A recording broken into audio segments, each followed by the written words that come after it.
Kwaziwai vateereri, tinomuchingamidzai kuchirongwa The Second Coming of Christ chamunopiwa naPastor Gift Rwodzi wekuNorth Zimbabwe Conference of the Seventh-day Adventist Church pamwe chete navaCaston Betera, Assistant Publishing Director kuEast Zimbabwe Conference of the Seventh-day Adventist Church.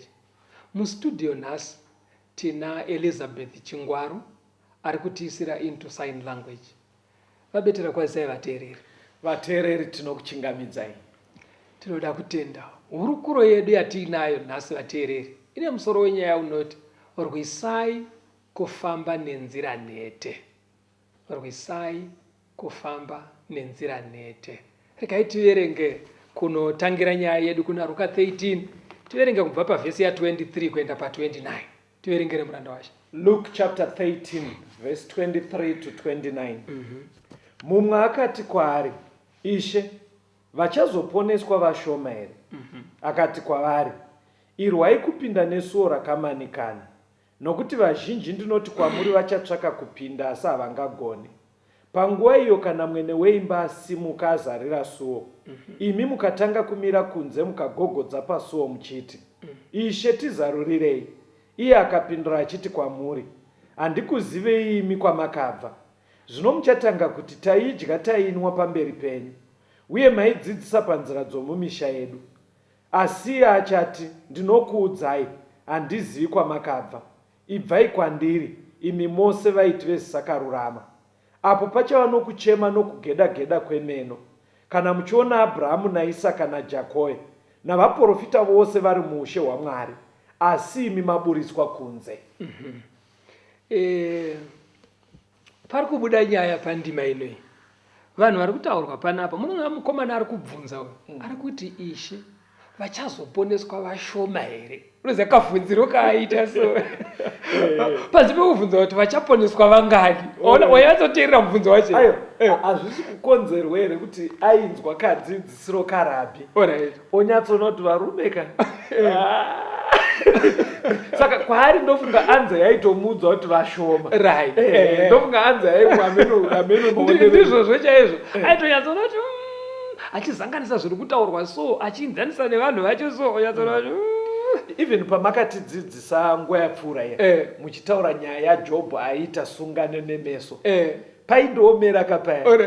Unenge uchizofunga kuti saka pane varume vachaponeswa here, zvokuti anza unenge uinayo mupfungwa inenge iri kuratidza kuti asaka vashoma. Saka batsirai vateereri vedu, vanogona kutodaro vari pamwe pavari kunzwa zvidzidzo zvinezvi, votonyatsoa kuti varume azvo vanotaura mustudio ka denga racho ngavaende vega. Ino unonzwa vanhu vacho vari kutaurwa mundima ika, hanzi vanoti maidzidzisa munzira dzemumisha yedu. Kureva kuti vanhu vaienda kuchechi avo kwavainonzwa mharidzo. Zvonzi taidya tichinwa pamberi penyu. Hakusi kudya sadza bau, nekunwa maheu kana mvura. Ndezviya here zvana Paseka Holy Communion. Kutodya chirayiro. Vamwe vanoti tingati kutaura kumwe kwakajairika, vanhu vanga vakatopfekedzwa ava. Vanhu vaitove nemakereke kwavanopinda. Handiri wazviona. Ndo vari kunzi manje pakupedzisira, handikuzivei. chikonzero vakaramba kufamba nemunzira nhete pakunamata kwavo. Okay. Vakaramba kushingaira because Jesu ari kuti rwisai kufamba nenzira nhete nekunopinda nesuo duku rakamanikana. Saka zvinorevei? Inzwa vakorinde vekutanga 9 pa27. Vakorinde vekutanga chapter 9 verse 27. Asi ndinorwadzisa muviri wangu ndichiuita muranda kuti zvimwe ini ndamboparidzira vamwe ndirege kuva wakarashwa ndimene. Right. Kunamata akuzi kungoti zvadiwa nenyama, fara mafariro ari kudiwa nenyama. Aiwa, kunamata kutozviita muranda. Vanhu unonzwa kana masvika ipa mubaje Betera, unonzwa mama kuti chechi yenyu inoomesera vanhu imini. Chechi yakaoma ibibi. Kutoti munhu anofanira kurwadzisa miri. Unonzwa kuti hanzi yedu chechi inobvumira zvese. Saka pavanenge vaiti kuomesera vanenge vachireva zvinhu zvipi? Kuti vanhu vati yedu inobvumira zvese isu. Doro, fodya, unobarika, unoita kuchechi musi waunoda, ungabva waregera kuenda kubasa nenyaya yechechi. Chechi haitenge chingwa ndozvavanenge vaitaura izvozvo. Saka vanhu vati kana waona kuti kubasa kwauri kupinda unodiwa kuenda iko kumusi weSabata raMwari remuBhaibheri. Vanhu vati haungasiye mhuri ichifa nenzara. Iye Mwari anonzwisisa. But hazvikonzerwe here nepfungwa yekuti pamwe munhu anenge asiri kunyaziva kuti nyaya yechinamato yakananga kuti svitsa pasecond coming of Christ. That's right. Hakuseri kwekuti chinamato chiya chinechi chingotenderera pane zvazvino. Because kana iri theme yatinayo muno mustudio nemuaterere ndofunga muri kutondera, tiri kupa zvidzidzo zvinotibatsira kuti Kristu achiuya kechipiri tigone kuponeseka. That's right. Saka kunamata kwedu hakuzi kwekurerukirwa muupenyu huno iyo uri right ipa. Saka vanhu havadi kuomeserwa. Yakaoma inoomesera vanhu. Hakusi saka pakunamata haisi chechi inofanira kuomesa kana kurerutsa. Asi Mwari anofanira kutaura kanamatirwo kaanoda. Kana kanamatirwo kari kudiwa naMwari kakuomesera panyama, chiita nyama yako muranda uchifadza Mwari. Ndokufamba nenzira nhete. Saka pamandiverengesa paya pana Vakorinde panzi ndinorwadzisa miri kuti zvimwe ndamboparidzira vamwe ndirege kuva wakarashwa. Haisi kutoreva vanomboparidza kana vanotombopinda mustudio sezvataita izvi, kana vatori vatungamiri vemachechi. That's right. Iri kutoreva iko kuti watungamira iwe asi pakunorwadziwa apa hausi kuda. Uri kuda bedzi kuti ufambe nenzira yakapamhama, uchengetedze comfort yako pakunamata. Namata uchifara wakasungunuka. Kunamata isi haufaniri kubva wabva warwadziwa stereki. Ndokarisi ndinokanoita wafana iko. Ende kana vachitsanangura pfungwa yavanonyanza mhanza. Kurwadza kwacho kusati kwatombobvunzwa anobva aunyanidzo zvokuti unotofunga kuti chingu zvekuti ari kuteedzera zvodiwa naMwari anobva asiririsa. Ngatipindei munzira nhete vateereri. Saka ndo chekutanga. Handei pane chechipiri kana zvichitaurwa panyaya yekufamba nenzira nhete. Pane chimwe chinhu chakaoma pavatendi chiri kuomera maKristu. Rega tinzwe kuna Mateo 6. Matthew chapter 6 pavhesi ya 12, 14 na 15. Mutikanganwirei mhosva dzedu sezvatinokanganwirawo vane mhosva nesu. Nekuti kana muchikanganwira vanhu kudarika kwavo, Baba venyu kudenga vachakukanganwira iwo. Asi kana musingakanganwire vanhu kudarika kwavo, Baba venyu havangakukanganwireiwo kudarika kwenyu. Now, kana paine chimwe chinhu chinoomera chero vanoenda kuchechi, kuregerera vamwe papo. Saka kana shoko richiti rwisai kupinda munzira nhete, Bhaibheri resa pachena kuti kana usingaregerere akakutadzira, Mwari haagone kukuregererawo. Nekuti chiyero chaunoshandisa kuregerera vamwe ndo chaunoshandisirwawo iwewe naMwari. Kana uine munhu usingagone kuregerera, zvisine nekuti akakutadzira chi, Mwari haagone kukuregererawo pane zvawakatadza. Aiwa, vanhu vanoda kuregerera pastor. Kungoti vanhu vacho vanenge vatadza ndo vanenge vasiriwo serious nesori yacho. unotonyatsoona kuti ari kungoita kuti zvingomubva. mira unzwe kuri kuinda chidzidzo chedu nevasiri serious vacho kana kuti vasingati sorry. But imbobata pana Mateo 5 unzwe pa 23 verse 23 na 24. Naizvozvo kana iwe uchiuya nechipo chako paatari ukarangarira ipapo kuti hama yako ine mhosva newe, usiye chipo chako ipapo pamberi peatari, uende umbonoyanana nehama yako, ugozouya woisa chipo chako. Right.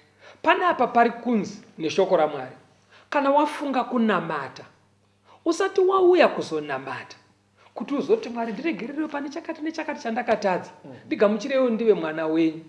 Hanzi unotanga waenda kuhama dzawakatadzirana nadzo wonoyanana navo, mayanana uchizouya kuna Mwari. Zvino vanhu vazhinji vanojamba danho rekutanga, vanotanga nekungouya kuna Mwari. Iye Mwari achiti yananai first kumamisha uko, kumaraini kwamunogara, kumabasa kwamuri uko, nemukati medzinza renyu, endai munoyanana mozouya kuzonamata. Rega unzwe chinotaurwa pana vaRoma 3. Ndiri kuona uri kubva wabata rishaya Betera. vaRoma 3:23. Romans chapter 3 verse 23.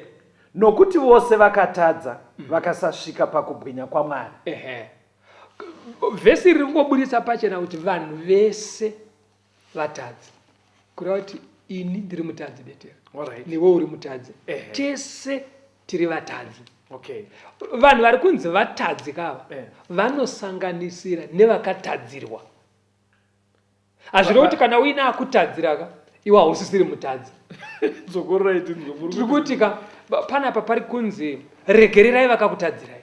Handitika ini ndina akanditadzira. Handiti mazviona. Saka kana iwe Betera wanditadzira, hazviro kuti ini handisiri mutadzi kuna Mwari. Ndinoramba ndiri mutadzi kunyange iwe wanditadzira. Saka Mwari ari kuti ndisati ndaenda kunoti Mwari sorry pane zvandakakutadzirai, ndofanira kutanga ndaregererana newe. Konyaya dzacho tikangodzipira kuna Mwari kuchechi kuti Mwari muri kungoona zvazviri kuita, iye Mwari manje ndiye ari kuti enda uko zvandiri kuda ndezvizvo. Unoziva kuti toti iwo wazvimizira kuita mupurisa, woudzwa manje kuti kana tiri kunokoka ukange uchitaura nemukuru kwauri unoita saluti wakadaiwo, iwe wotanga kuti ko ndikangozvidaro nechemumwoyo but ndisina kudayirwa uko uri kuita naro. Amene kuti vanokuita sei? Imbobvunzai mapurisa kumarairi kuti kana ukadaro kurega kusaruta unoitwa sei?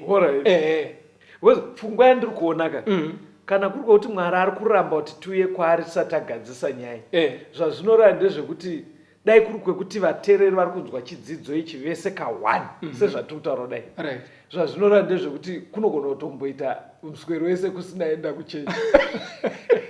Vanhu vachinoyanana ikoko manje kana vatodaroka kune kuri kutonamata. Because paunosumuka pamba kuti ndoda kunoyanana ningi, Mwari ari kutokuvereka semunamata.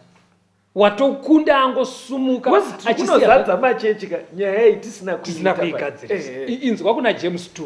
James chapter 2 verse ya 10 kuenda pa12. Inotiyo nekuti munhu unochengeta mirayiro wose akagumburwa nechinhu chimwe chete wava nemhosva kune zvose. Nokuti iye wakati usaite upombwe ndiyewo wakati usauraya. Zvino kana usingaite upombwe asi uchiuraya wava mudariki wemurayiro. Taurai uye itai sevanhu vanozotongwa nemurayiro wokusunungura. Mirayiro yaMwari 10 ndizvoka. Saka pane vanhu 2 apa. Iwewe Caston wachikora 1 pa 10, inini ndachikora 5. Pamberi paMwari ndiri mutadzi, ndizvozvo newewo futi uri mutadzi. Handizvona iwewe hauitwe mutsvene nekuti unotadza zvishoma. Ndo zviri kutsanangurwa naJames. Pabata.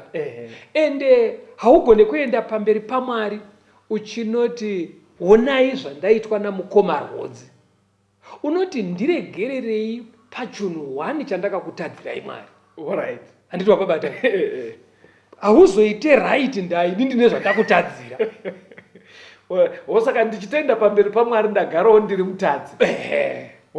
Handite wakarurama nekuti manditadzira. Iyi ndeimwe iyi yatofanira kugadzirisana isusu. Handiti wazviona kwakuzonogadzirisa kuna Mwari. Okay. Saka Mwari ari kuti musati mauya kwandiri gadzirisanai ikoko wouya but inzwa panyaya yekuregerera kuti Mwari Bhaibheri rinoti chikuna vaEfeso 4 verse ya 26. Ephesians chapter 4 verse 26. Tsamwai musingatadzi zuva ngarirege kuvira muchakatsamwa. Andiri kuona mirai tsamwai musingatadzi zuva ngarirege kuvira muchakatsamwa. Tsamwa asi kutsamwa kwako ngakurege kuzopedzera kwaachitema kuna Mwari.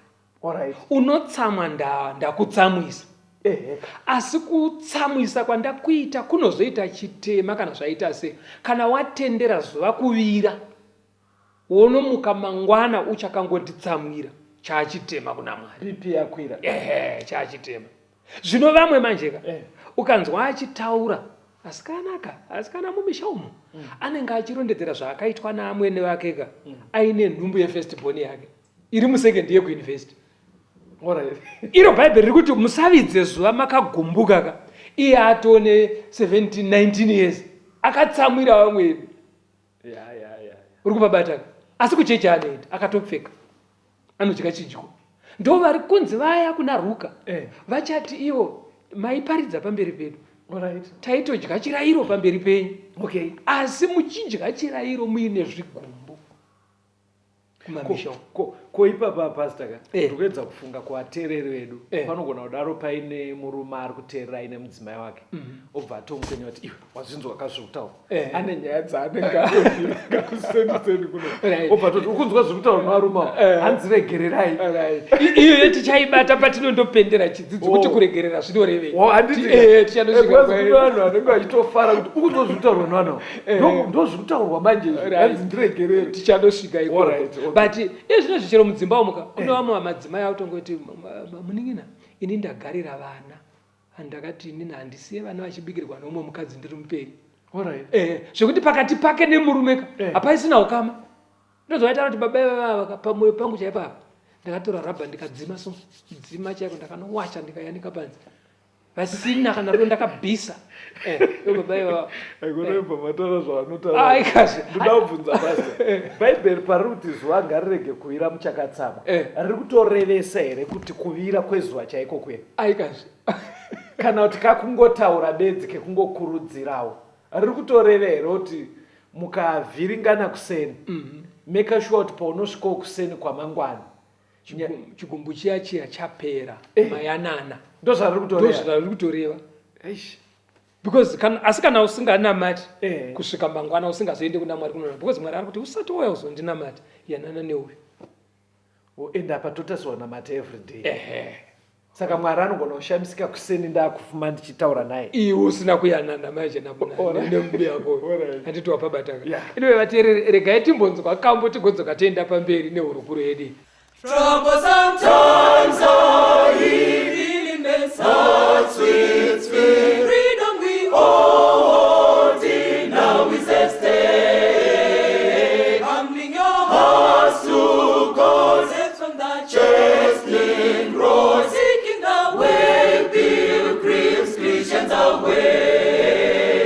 Jesus is coming soon, morning or night or noon. Many will meet their doom. Trumpet to sound, all of the dead shall rise. Nations meet in the sky, going where no one dies, heavenward bounds. Tinomuchingamidzai vateereri tiri kuenderera mberi nehurukuro yedu yatiri kutaura pamusoro pekushingaira kufamba nenzira nhete kana kupinda nesuo duku. Shingairai, rwisai kufamba nenzira nhete pakunamata panoda kuzvirwadzisa kuzviomesera. Regai tiri kutaura muchikamu chapfuura taitaura pamusoro penyaya yekuregerera ndo imwe nyaya iri kunetsa pakati pevatenda. Regai tiende kuna mapisarema 86 vhesi ya 5 nevhesi 15.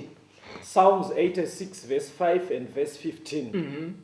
Nokuti mishe makanaka munofarira kukanganira, mune ngoni zhinji kune vose vanodana kwamuri. Verse 15. Right. Asi mishe muri Mwari une tsitsi nenyasha, hamukurumidzi kutsamwa, mune ngoni zhinji nezvokwadi. Right.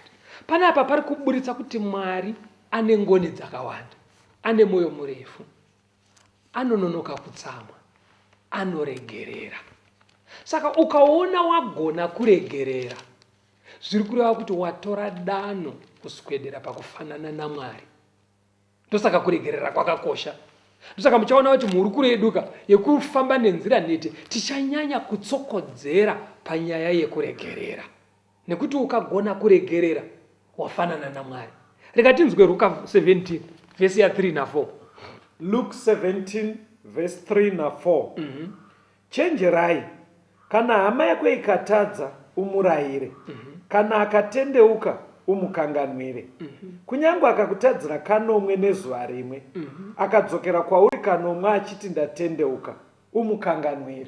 Ona ndo yeye wambe ngochivhudza kuti mukoma ko munhu asiri serious. Because ukaona munhu akudzoka kwauri 7 times in a day, achikongoti sorry. Ari serious ere Ndoba nanchibvunza. Anditozvona. Saka Bhaibheri riri kuti iwewe haugone kuverenga pamoyo. Zvokuti ungati ndifunga kuti uri serious. Aiwa, sira Mwari. Kana akauya akati sorry, muregerere. Zvekuti ari kurevesa here, Mwari ndiye anomhesha. Asi iwewe waona mamarks pakugona kwako kumuregerera. Ngoma, kune munhu wekuti muswere wese pamigwagwa apa achidrive. Madrive ake anenge ingoburitsa ruoko bedza ingoti sorry mudara. Kusvika kuvira atanga na 6 angoti sorry mudara. Saka aizi anoziva kuti ari serious here. Ndimwari. But iwe muregerera. Iwe uri kunziregerera. Enda kuna Mateo 18 uchidzwe nyaya iyo ichinyatsotambadudzwa. Alright. Matthew 18 verse 21 na 22. Mateo 18 verse 21 na 22. Right. Zvino Petro akauya kwaari akati, Ishe, hama yangu ichanditadzira kanganiko ndikaikanganwira, kusvikira kanomwe here? Jesu akati kwaari, handiti kwauri kusvikira kanomwe, asi kusvikira 40 anoverengwa kanomwe. Right. Andiyo tipautaura kuti kubva na6. Zvino Jesu achitsanangura nyaya anotiyo handiti ka7 chete. Alright. Ndinoti ka70 times 7. Anza inobuda ipapo ndi 490. Alright. Saka hazvisi kureva kuti chiti kana akakutadzira wobva waenda pakalenda unoti 1. Otadza futi woenda padate rinotera unoti 2. Kana kasvika ka490 wochizoti unoziva pachivanhu pane tsumo inoti motsa harwirwe iri harwirwe asi 3 tinotorana. Ndikumuverengera zvangu, ndikumukaundira. Zvino Bhaibheri riri kuti manje kana wada zvekukaunda chikaunda kusvika ka490. Alright. Amenoti saka zvekuti potsi piri hazvimo Bhaibheri. Aiwa, hazvimo Bhaibheri, itsumo dzevadii. Bhaibheri kuti tomboti une ushingo hwekuda kutika uchimaka tika ka490.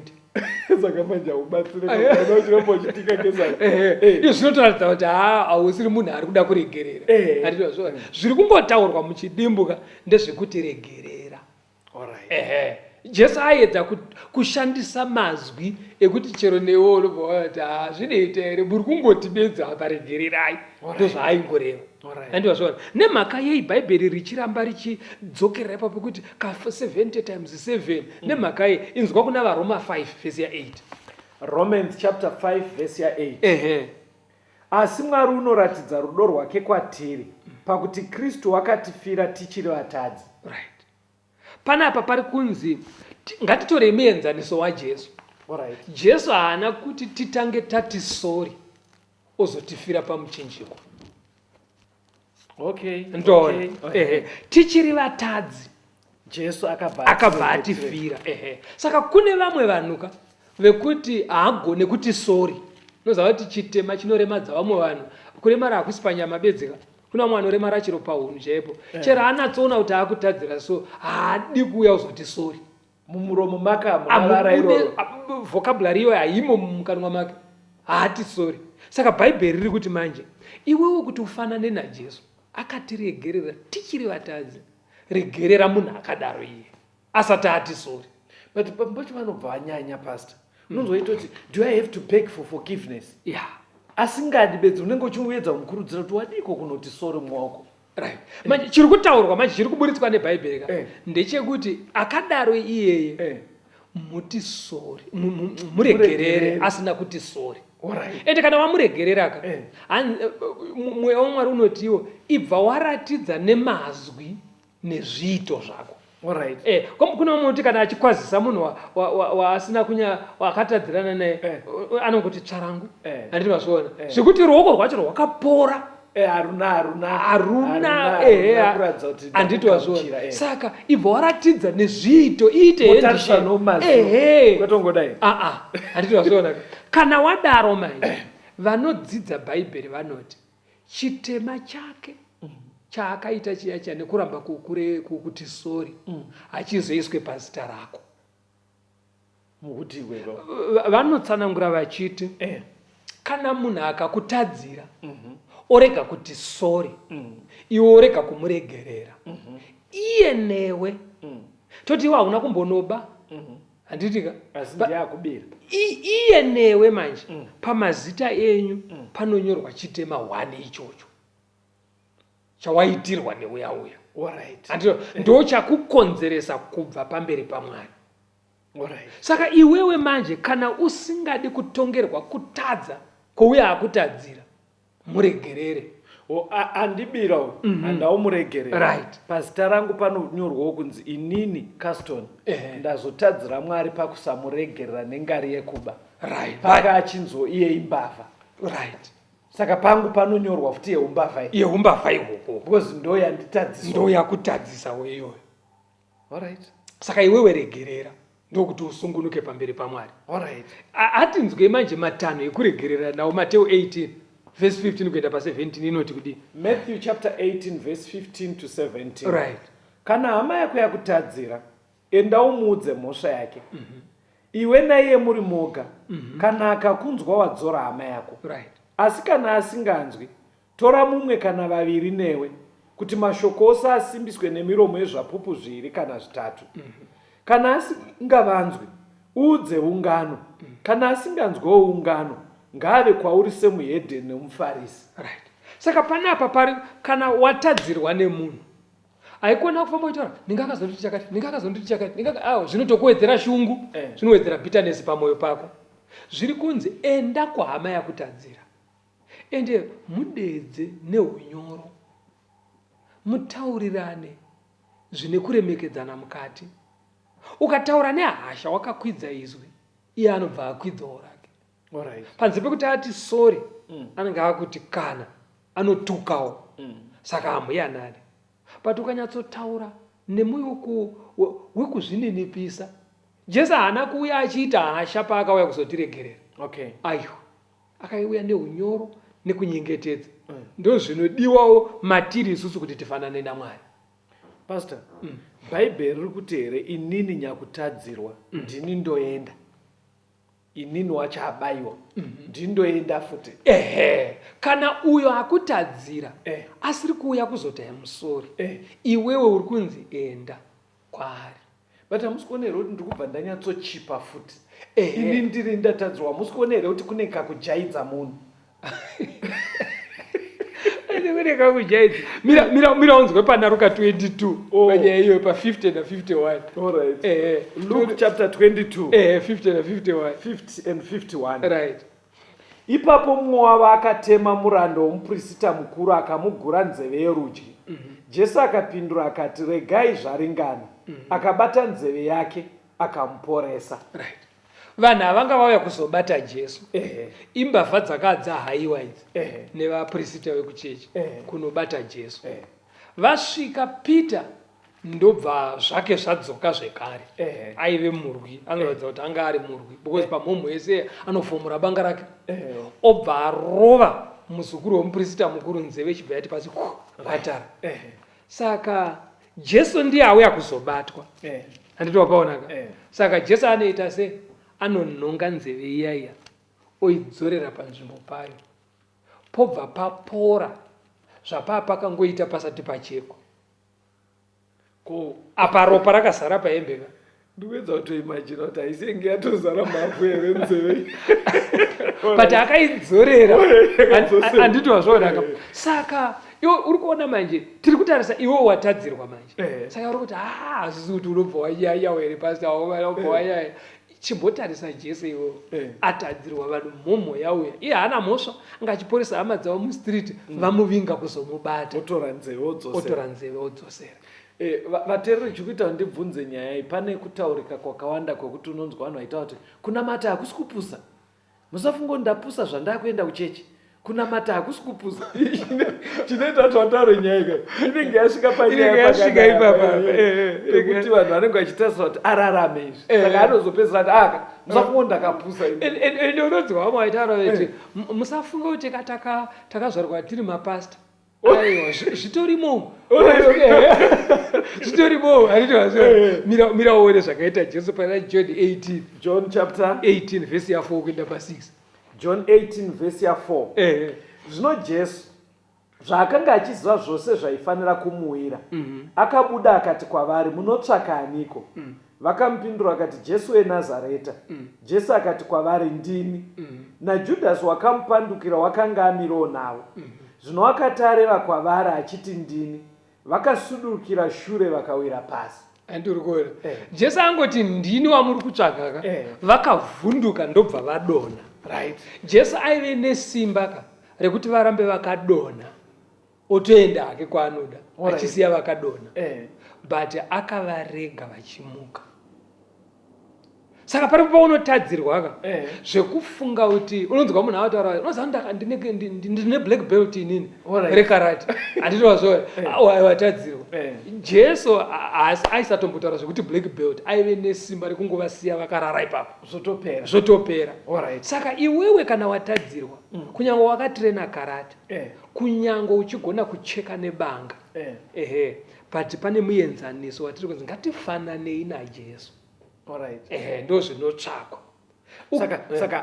Saka murutoramba pfungwa kutsividza manje unenge wasudurukira kure naMwari, kuregerera ndokufanana naMwari. Saka ari kuti kana pfungwa itakaidzidza tikaitsanangura vateereri ndofunga muchiri kuyeuka pataidzidza nyaya yekuti mwana waMwari anogona kuroyeka here. Ndoda kumbotora pfungwa yekuti dai tomboti zvinoita kuti aroyeke kunyange takazvidzidza hedu kuti hazvidaro. Pfungwa iya yekuti watadzirwa wobva wati go back to sender kuda kunotsividza kwazvabva iri kubva yarambwa kaka. Aiwa, apa hazvisi kuenderana apa. Haipinde apa kuti uroyi hwacho wanga wauya ngauende kune ari kundiroya. Aiwa, apa iri kutoratidza kuti haikwane murukuro iyi.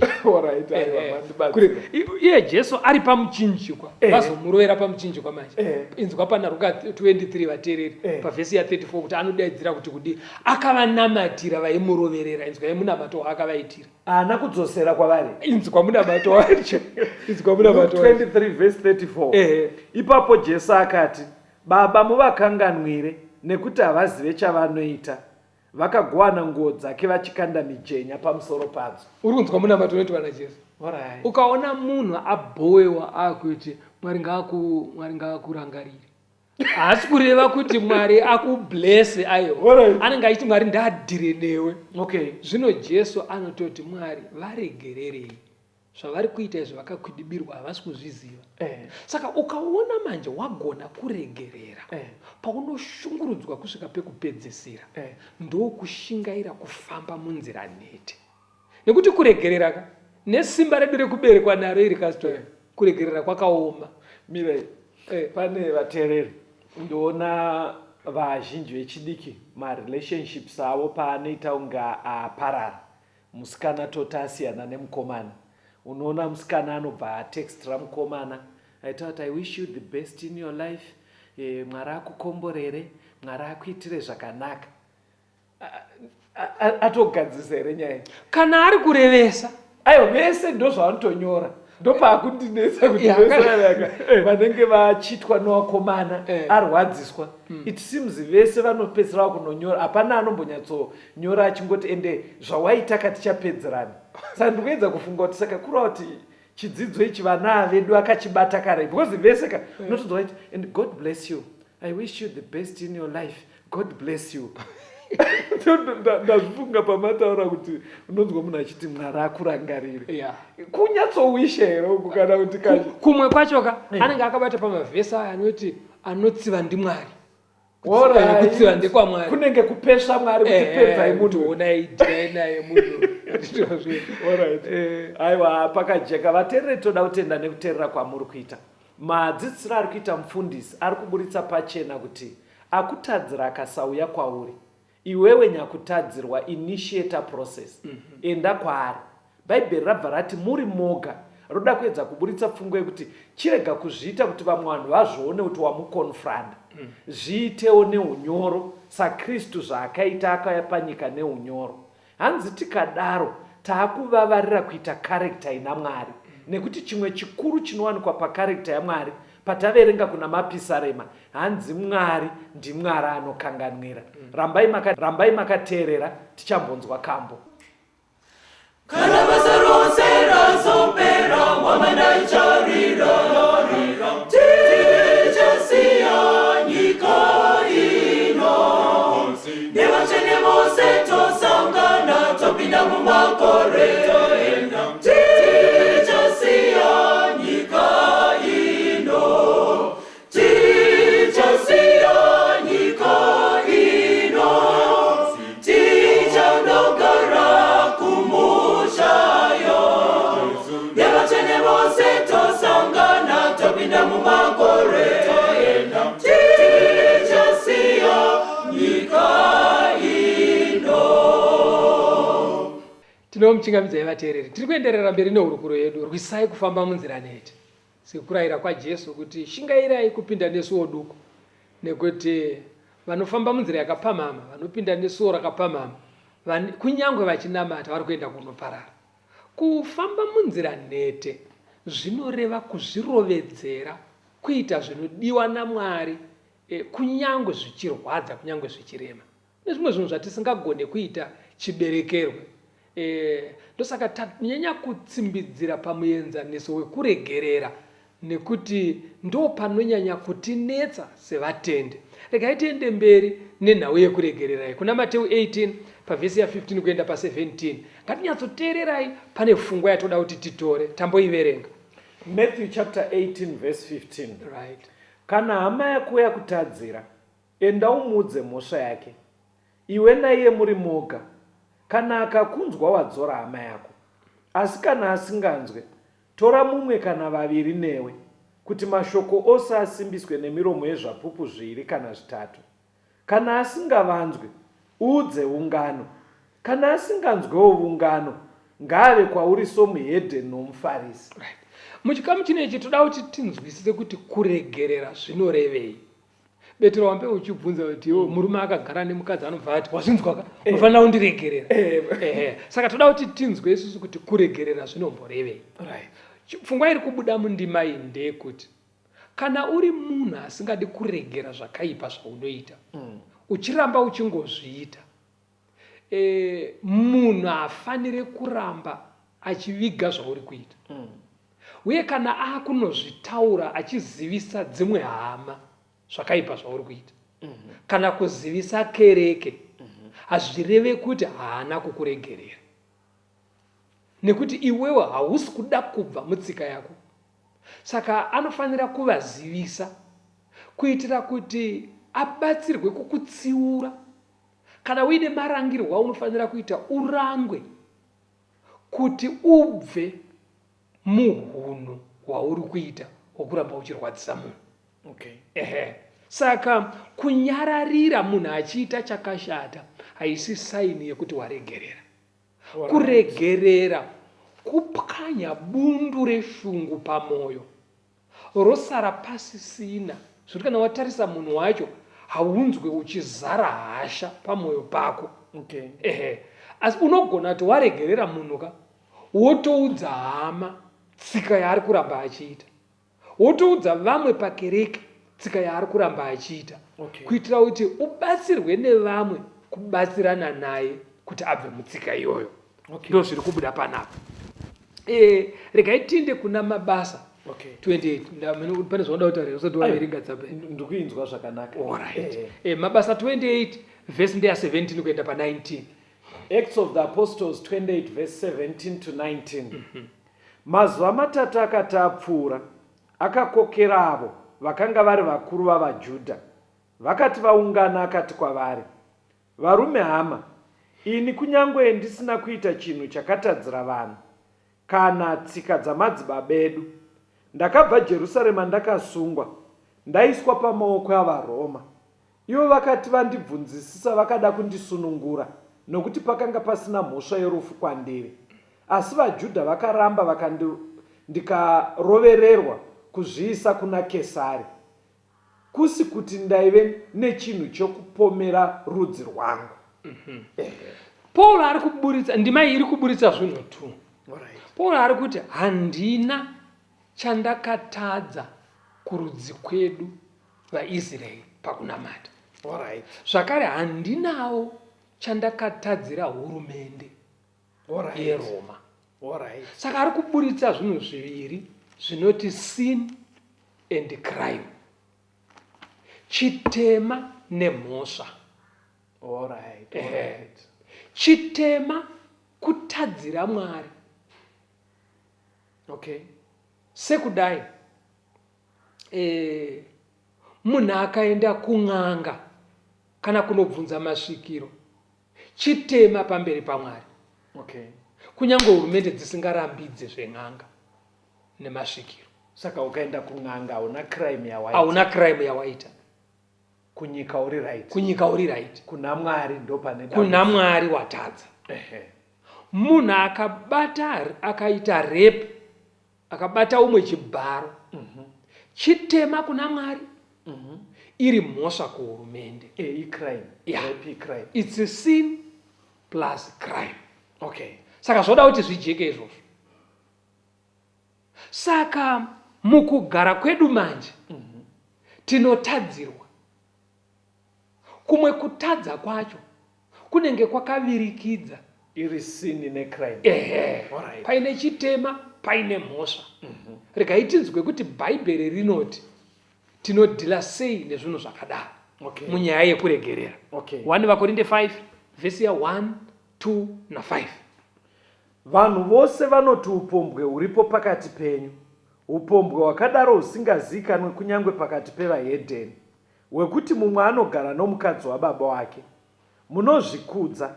Hazvaizava nani here kana makachema kuti uyo wakabata basa iri abviswe pakati penyu? Verse 5.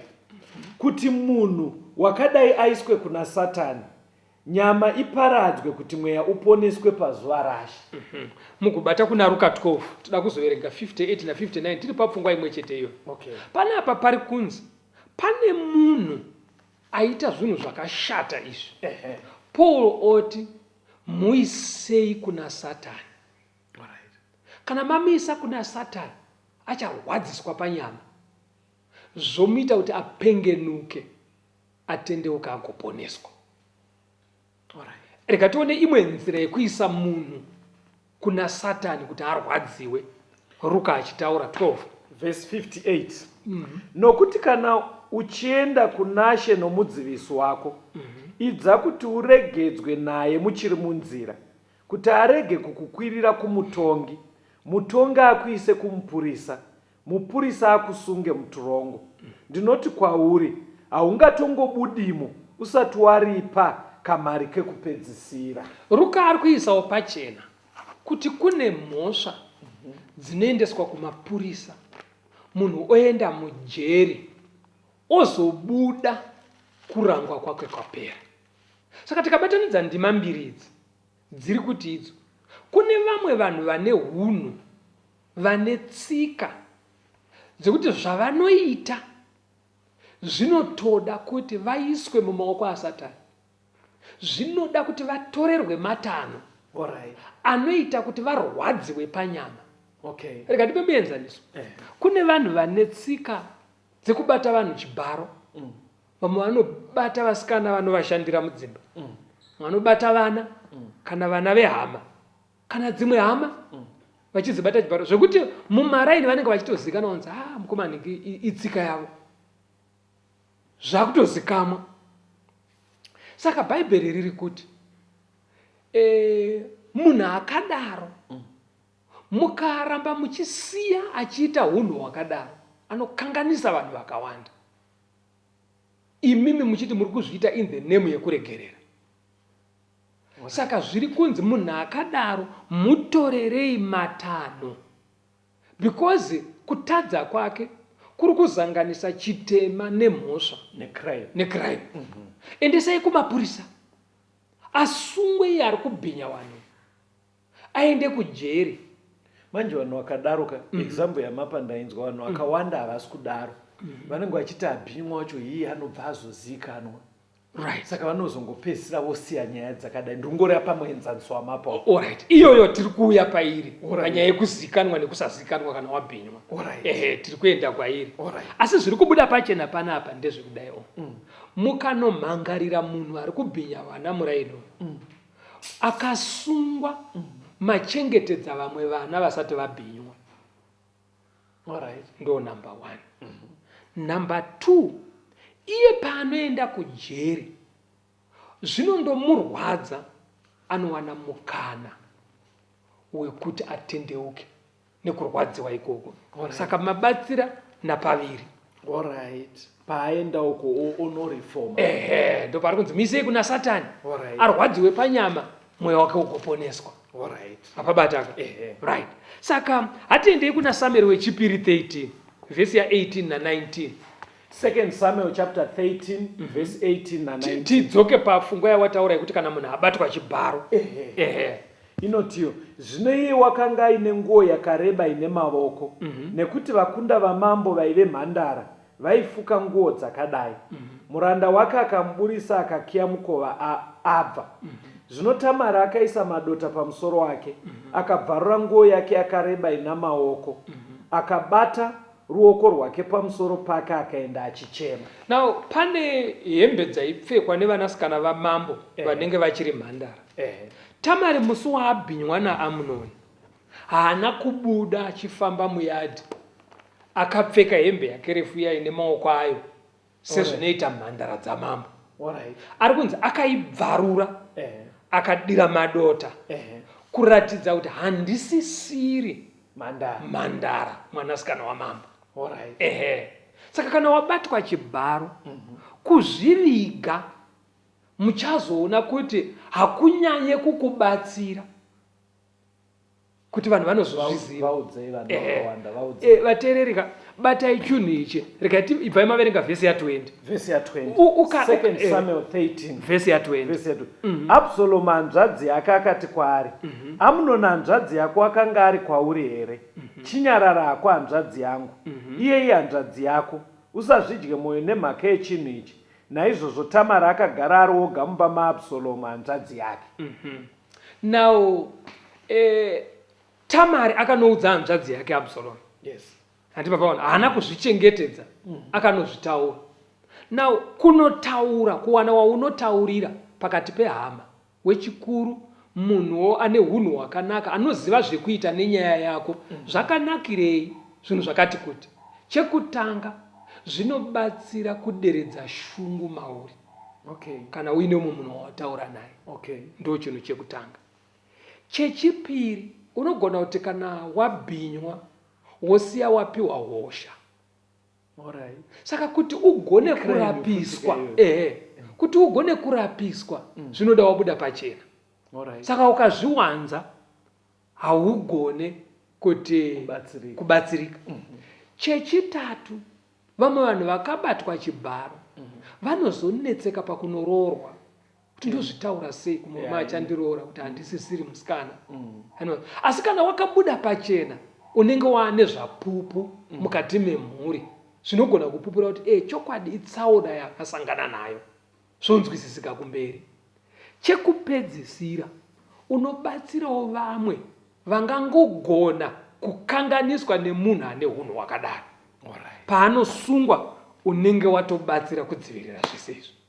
Saka zvakanaka vateereri, zvakanaka mumisha mamuri, musarambe makafukidzira munhu kana achiita hunhu hwakadaro. Ari kudhistroya vana neramangwana ravo. Shungu dzavanokura nadzo havakuri zviri normal, vanokura vaine kunetsekana nekukanganisika mafungiro nemararamiro. Saka musazvifukidzire in the name yekuregerera. Handizvo zvinoreva kuregerera.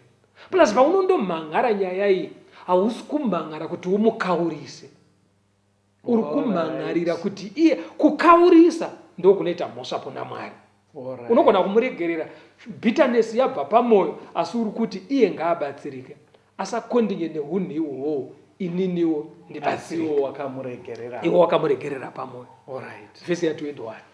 Vhesi ya21, 2 Samuel chapter 13. Right. Asi mambo Dhavhidhi wakati achinzwa izvi zvose akatsamwa kwazvo. Right. Saka nyaya iyi muri kuona kuti Tamari paakabhinywa haana kuguma nekuudza hanzvadzi yake Absalom. Nyaya yakanosvika kuna mambo. Saka tiri kuti kudii? Nyaya ngadzisvike kuna mambo. Mambo ndiani? Endesai kumapurisa, dziende kune vezvemutemo, dziende kumatare acho, dziende kwadzinotongwa. Kwadzinotongwa. Okay. Haikona kudhira nadzo. Saka apa kuri kuti uyu hanzvadzi Absalom paakaudzwa nahanzvadzi kuri kuti akazoisvitsa kumatare, yakaenda kumusoro kwaive nababa. Alright. Saka iwe uudza munhu ka anogona kukubatsira kuti nyaya yako iende kunosvika kwainofanira kusvika. Kana zvese zvinoitwa zvaitwa nyaya yako inogumira vamwe nekutya kana kuti neuori, haichabatwi sezvainofanira kuita. Okay. Iwo chinamatira ako kuchena pamwoyo. Wosiya Mwari ndiye achadhila nenyaya iyoyo sekuziva kwake saMwari. Iwo unamatira kuti shungu dzibve pamwoyo pako. Asi tatapedza uri kureduka, zvakakosha kuti tinzwise kuti nemhaka yei shoko richiti vanhu ava vanofanira kumhangarirwa, vabatwe. Samueri wechipiri 12 vhesi ya 13 na 14. 2 Samuel chapter 12 verse 13. Ipapo David akati kuna Natani, ndatadzira Jehovha. Natani akati kuna David, Jehovha wakanganwirawo zvivi zvako, haungafe. Kunyange zvakadaro, zvawakabatsira kwazvo vavengi vaJehovha kumumhura nechinhu ichi chawaita, uyo mwana wawakaberekerwa zviro kwazvo uchafa. Mukaverenga pavhesi ya9 kuenda pana 11 ka anotonziye pfumo harichabve mumba mako. Zvakarewo vakadzi vako ivo vachararwa nawo nehama. Kureva kuti Mwari anogona kuregerera munhu aita zvaakaita zvakashata, atendeuka, Mwari anomuregerera. Zvokuti vanhu vari kumajeri vakasungirwa mhosva dzavakapara, pavari kutendeuka ikoko vari kutoregererwa naMwari. Asi Mwari haabvise michero inovava inoberekwa nekutadza kwawakaita. Handima mabata? Kuregerera unoregererwa. Asi mafurutsu ekutadza kwako unosara uchingodya uchivaiwa nawo. Saka Mwari anogona kutokuregerera even usati watonzi nematare epanyika ino wakunoita 4 months kujeri. Mwari anotokuregerera kana watendeuka. Asi paunonopika kujeri paya mafurutsu nezvimwe zvinotera. Iye Mwari akatokuregerera kudhara. Ndo inobuda pana Ruka. Ibva waverenga Ruka 23 verse 39 uchidzika naye. Mumwe wavatadzi wakanga akaturikwa wakamutuka achiti, hauzi Kristu here? Uzviponese nesuwo. Mumwe akapindura akamurayira achiti, hautyi kunyange naMwari kani, zvauri pakutongwa kumwe naye. Kana tiri isu takaitirwa patakafanirwa napo, nekuti isu tinopiwa zvakafanira mabasa edu, asi uye haana kuita chinhu chisakafanira. Ipapo akati, Jesu, mundirangariro kana mosvika muushe hwenyu. Iye akati, zviro kwazvo nhasi uchava neni muparadhiso. Saka uri kuona panapa kuti gororo iri pamuchinjikwa rakaregererwa naJesu.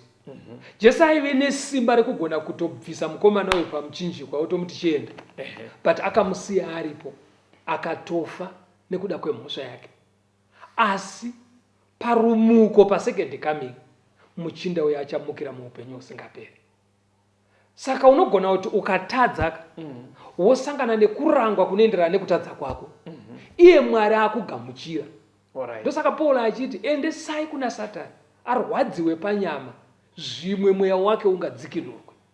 Saka unogona kuregerera munhu asi woita kuti vemutemo vaite basa ravo pamurayiro. Saka munhu akasikondibira chinhu kumba, obva ndamubata oti sorry handitika, ndobva ndamuregerera, pasina kupera 3 days obva ona mapurisa ari kuya kuzomutora, vonomusunga, angabva atonditi here, vamwe vanhu avaregerere shuwa, ugona ndakanyatsoenda ndikamuti I'm sorry. Right. Because maburitsa nyaya kuti pane sin necrime. Right. chimwe chinhu chiri kubudisiwa muhurukuro yedu. Kune mumwe munhu wekuti ndoitori tsika yake. Unongoitozva kuti tsika yake. Kana chero ati sorry asi maona kuti ari kuramba achingozviita, ngaamboenda kujeri. Kunomubatsira. Unoziva kuna Judges 16 kunotaurwa nyaya yaSamson. Samson anozoti musi waafa anonamata Mwari, give me another chance. Ndiite basa ramakandituma. Ndobva abata mbiru dzetheater, ndobva adzizunguza, ndobva afa nemaPhilistines. Samson paakatendeuka achinamata, Mwari akamunzwa, akagashira munamato wake, asi haana kumudzosera maziso ake. Akamubvumira kufa pamwe chete nemaPhilistines. But Samson achazomuka akuenda kudenga. Andopabataka. Saka kune munhu anotendeuka, handitika mushure mekunge apinda pakurangwa kunoenderana nekutadza kwake. Mwari osiya achirangwa asi ogashira kutendeuka kwake, asingabvisi nhamo yaazvipinza mairi. Saka kuregerera hazvireve kurega munhu achiramba achingoita hunhu hwakashata. Zvinoreva kubvisa shungu pamwoyo, asi motora matano anobatsira munhu kumukorekta. Ende unoziva kuti kune vamwe varume kuti anobuda woita unzenza, woenda uko mazuva ano kune hosha dziriko, odzoka kumba anokusvika kuti ngandiregerere.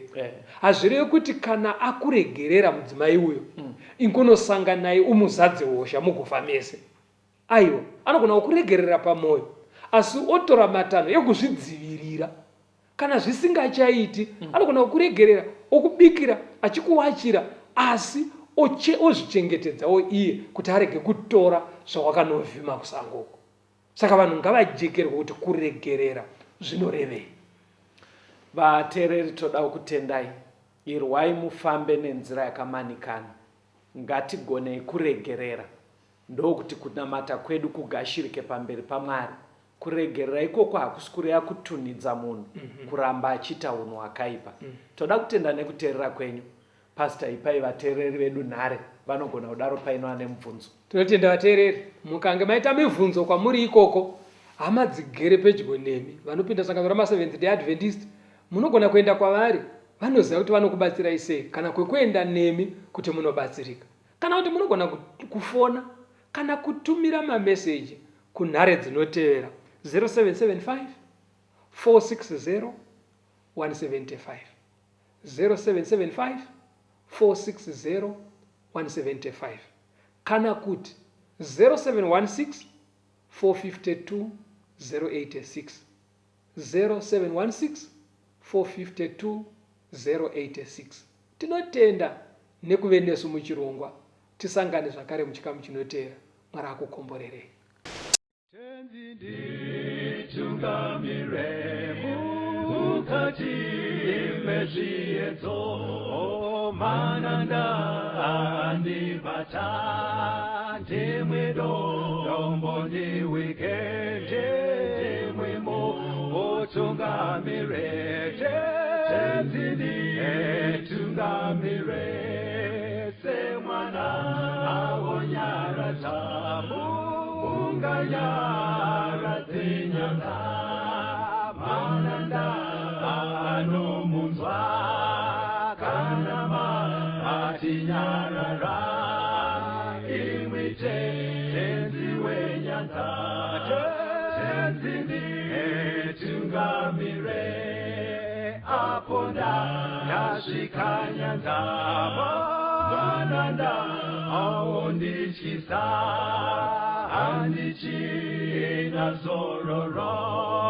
ndotsamira kune mwika ngandinzwe imwi motiti ndinokutungamira